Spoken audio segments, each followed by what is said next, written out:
El Museo Etnográfico de Ginebra está presentando la exposición Amazonia, el chamán y el espíritu de la selva, en la que presenta más de 500 objetos, entre los que se encuentran tocados de plumas, cerbatanas, arcos y flechas, por cierto, untadas con curare, así como objetos de uso cotidiano como instrumentos de música o los necesarios para los chamanes para ingerir sustancias alucinógenas, además de fotografías, vídeos, testimonio todo de la cultura amerindia.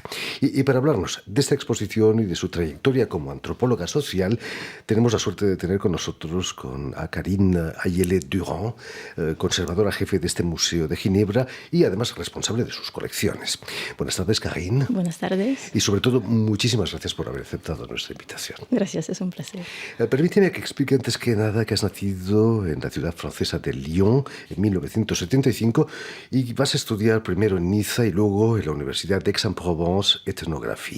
Pero me gustaría que nos contases por qué caminos llegas a la etnología, que quizás tus orígenes africanos han despertado una curiosidad por la cultura de tus ancestros. Igual, sí, mira, puedo decir como una experiencia, ¿no?, que me tocó mucho cuando estaba muy pequeña, a los 8 años. Puedo decir que fue mi primera experiencia como antropóloga, en el sentido que a los 8 años me fui a visitar mi abuela en Togo y me descubrí como totalmente fuera de mi contexto.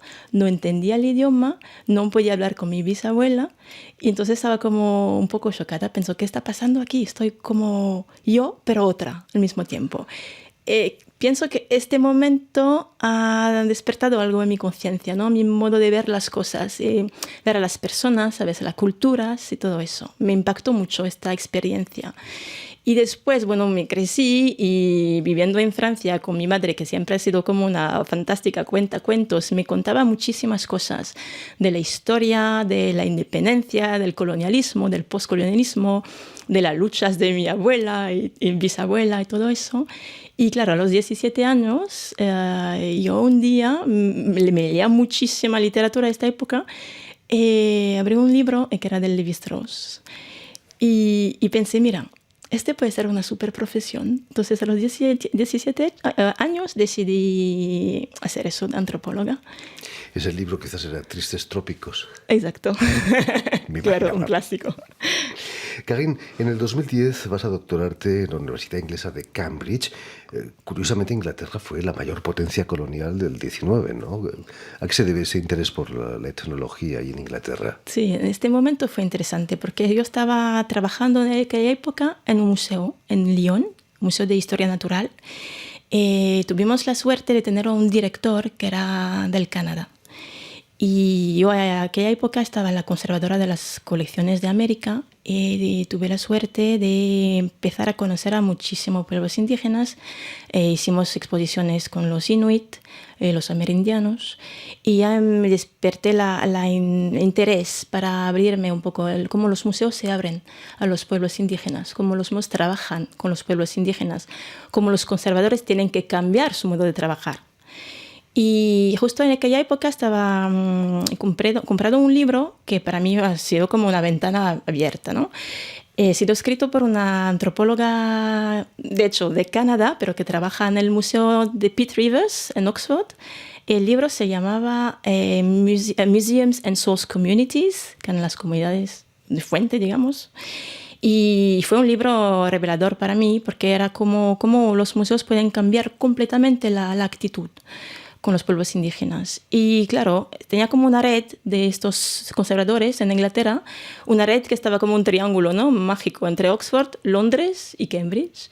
Y justo en aquella época también, bueno, casualidades de la vida, mi pareja había empezado un doctorado en Cambridge. Y pensé, mira, Cambridge no es Oxford, pero como trabajan del mismo modo, igual yo puedo aprender cosas allá. Y entonces, en principio, trabajé en este museo de Cambridge como ayudante de conservación en un proyecto textil y después ya como estaba allá pedí una beca de estudio, tuve la beca y empecé mi doctorado allá. ¿En qué pueden ayudar los museos a la sobrevivencia de las culturas, de los pueblos de la Amazonia? Bueno, yo puedo pensar que yo creo que los museos, más bien que ayudar, yo creo que pueden concientizar al público.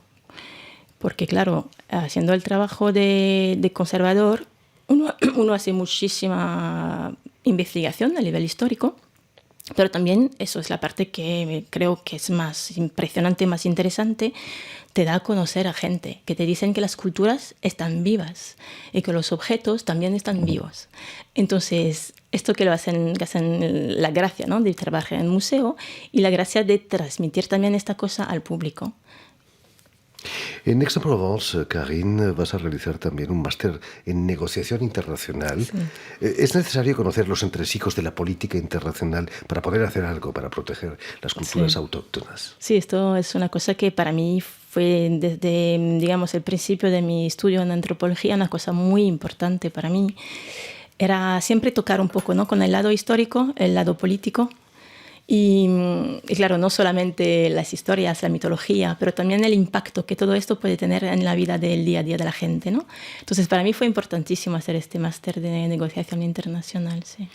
Has pasado también por Lyon, donde has colaborado en la creación del nuevo Museo Confluence. Eso es un museo político también, ¿no? Bueno, esto es una larga historia, porque yo, de hecho, dejé el museo antes que se convierta en el Museo de Confluence, que la gente conoce ahora. Y en aquella época, no sé si hay mucha gente que lo sabe, pero habían dos proyectos.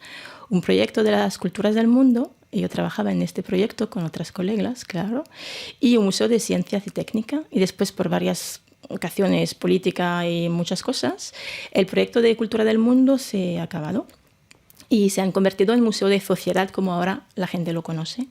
Entonces yo me fui en el 2004 de este museo, entonces trabajé allá entre el 2001 y el 2004, justo trabajando con este director canadiense, Michel Coté. Y de allí te vas a ir a Barcelona, donde has pasado también varios años trabajando sobre la conservación del patrimonio, ¿no? Sí, exactamente. Yo entonces llegué en Barcelona en el 2009 y empecé a trabajar en una empresa privada muy familiar, muy simpática, que se llama Cultura. Con K. Con K.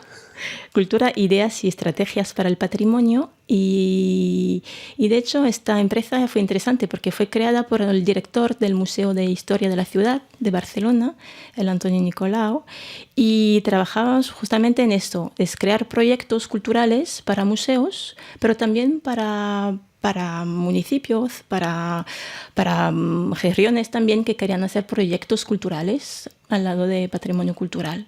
Era una productora de exposiciones para museos. Exacto, exactamente.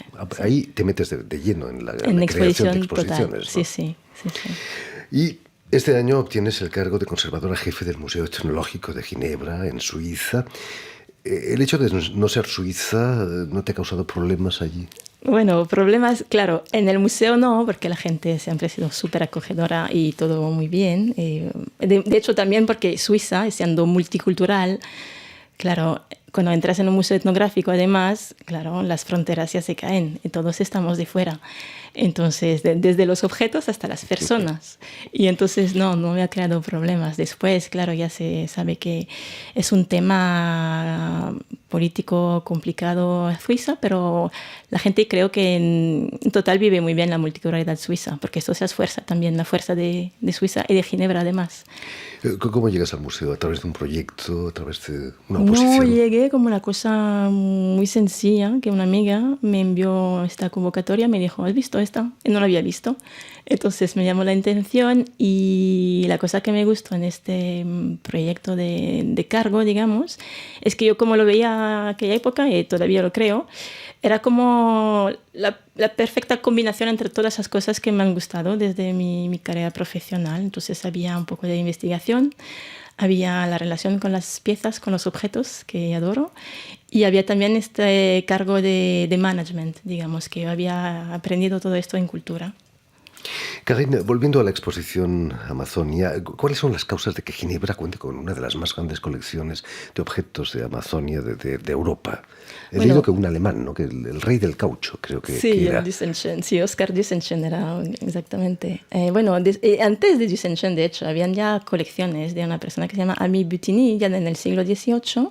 Entonces, las colecciones, claro, tenemos la suerte de tener colecciones de un largo periodo de tiempo.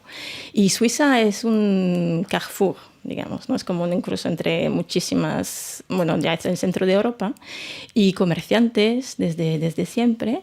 Entonces, en Düsenschön, claro, también, bueno, con su colección, estaba una de las más importantes del museo a nivel histórico. Y después también el museo, de hecho, esto es la fuerza también de un museo antropológico, es que los dos conservadores del museo también han hecho muchísimo trabajo de investigación en el campo. Entonces trabajaron mucho en la Guayana francesa y también, bueno, en Brasil. Entonces, durante muchísimos años, entre los años 70 y los años 2000, bueno, empezaron a estudiar colecciones, a llevar fotografías, a tomar fotografías, también sonidos. Tenemos una colección bastante importante, muy importante de sonidos, de archivos de sonido. Entonces, todo esto, durante el largo de estos tiempos, a lo largo de 2 siglos, bueno, la colección ya creció. Ya sé que no es una pregunta que se debería poner a la conservadora en jefe, pero ¿cuál es la joya de la colección de objetos de la Amazonia? ¿Hay una o se puede...? Bueno, hay muchísimas joyas, digamos, pero es el conjunto. Esto creo que cuando el público viene a ver la exposición se da cuenta de la fuerza del conjunto, de todas estas cosas, de la diversidad de los pueblos también, porque ahí hay muchísimas comunidades que están representadas y esta diversidad y al mismo tiempo este sentimiento que hay también una cosa común, ¿no?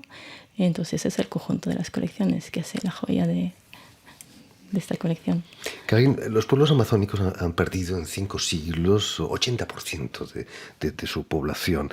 Su supervivencia está ligada a la de la selva amazónica. No Totalmente, se puede pensar una sin otra. Totalmente, sí, totalmente. Se viven en esta. Yo siempre me gusta recordar lo que dijo un cacique que comentó eso. Dijo que antes el cielo estaba muy fuerte y la selva estaba muy fuerte porque habían muchísimos chamanes. Y ahora que no están, el cielo está muy débil.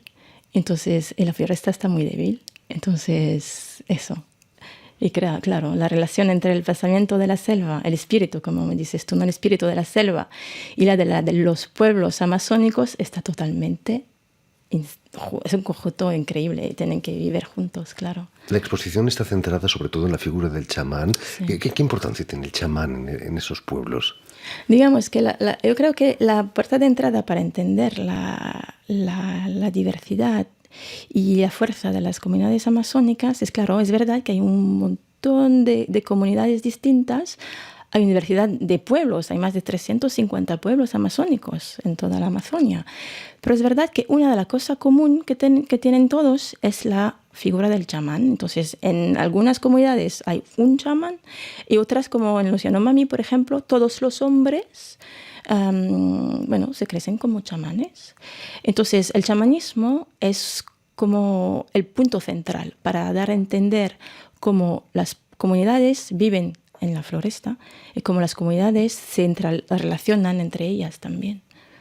Es el contacto con la naturaleza, con el cielo, como tú decías. Sí, totalmente. Y con los animales. De hecho, es como pensar y entender que no hay esta distinción que podemos tener aquí en Europa entre cultura de un lado, los humanos de un lado y la naturaleza por otro. Entonces, todo está junto.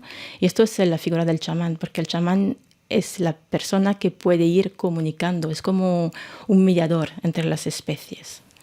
Una de las cosas que nos fascinan, o al menos a mí me fascinan, son los productos que utilizan para entrar en trance, esos productos alucinógenos. En Europa también tomamos otros productos, no tan alucinógenos quizás, pero bueno, ¿cuáles son esos productos? No, hay bastante. ¿Y en qué estado les deja? Bueno, esto nunca lo he probado, pero por ejemplo, hay muchísimos. En la exposición se ven, hay una vitrina justamente sobre este tema. Y hay muchos, por ejemplo, el tabaco, que es un tabaco mucho más fuerte de lo que conocemos aquí en Europa, que puede ser uno de los psicótropos que se pueden utilizar. Y bueno, se mezcla, hay toda una técnica para mezclarlo. Y hay muchísimas, hay plantas, por ejemplo, también se enseñan en la exposición que hay plantas que se utilizan, porque claro, los chamanes también son médicos y conocen las plantas para curar y para viajar también, para cambiar de tallo. Y igual una cosa que puede dar a entender el estado de trance cómo se vive, igual no cómo se percibe, pero cómo se ve, son las fotografías. No sé si habías intención de hablar de estas fotografías, de la fotógrafa Claudia Andújar, que ha hecho fotos fantásticas en los años 70 de trance de chamanes Yanomami, y donde se ve, se nota, que ya también ella tratando con las fotos, yo creo que consigue muy bien a dar este sentimiento de trance, de cambiar de relación entre donde viven los humanos y donde viven los espíritus. Digamos que en paralelo a la exposición también hay una exposición de fotografía itinerante, ¿no? Sí, esto es una exposición muy interesante porque está baseada sobre la macrofotografía, y es ir a adentrarse dentro de los objetos, de las plumas, de la piel de animales. Entonces las fotos son tan macro y tan dentro del objeto que la gente igual no sé exactamente de qué objeto se trata. Y entonces es una explosión de colores, y es una exposición que va girando en toda Ginebra durante meses. Fascinante. El trabajo de una antropóloga social como tú en Amazonia, vista la amplitud del desastre, puede llevar a la depresión, ¿no? O quizás todavía hay un rayo de esperanza. Esto es una muy buena pregunta, porque es una pregunta que me hago cada día cuando veo a los líderes indígenas que llevan por lo menos desde, de hecho a nivel político, por lo menos desde los años 70, 77, por fecha exacta, a la ONU para defender a sus derechos y para escribir diversos artículos para llegar a una declaración de los derechos humanos. Han pasado muchísimos tiempos. Y hay algunas batallas han sido luchadas y algunas han funcionado y otras no. Entonces es esta resiliencia que me parece fantástica cuando veo a todos estos líderes que cada año van a la ONU, que sea en New York, en Nueva York o en Ginebra, y que siguen hablando de sus temas, de sus problemas a nivel político, que se organizan, que trabajan todos juntos. Son millones de pueblos indígenas que se juntan cada año. Y esto, claro, de un lado puede ser depresivo en el sentido que dices, pero nada avanza aquí. Pero de otro lado yo creo que tengo fe. Y creo que van por el buen camino, espero, por lo menos. Esperemos que sigan por ese camino. Bien, pues ya lo saben, la exposición Amazonia, el chamán y el espíritu de la selva en el Museo Etnográfico de Ginebra estará abierta hasta enero del año que viene, pero desa prisa porque realmente vale la pena. Muchísimas gracias, Karine Ayelet-Durand, conservadora en jefe de este museo, por haber estado con nosotros. Muchas gracias. Y si quieres volver a escuchar íntegramente esa entrevista o incluso verla en vídeo, que hoy podemos hacerlo, lo pueden hacer en nuestra página web RFI en español o en la página Facebook de la emisión El Invitado de RFI. Y permíteme también saludar a Guillaume Buffet, que está detrás de los cristales cuidando de que todo salga bien, tanto en la imagen como en el sonido de esta emisión. Gracias de nuevo, Karine. Gracias. Y mucho éxito con esta exposición. Muchas gracias.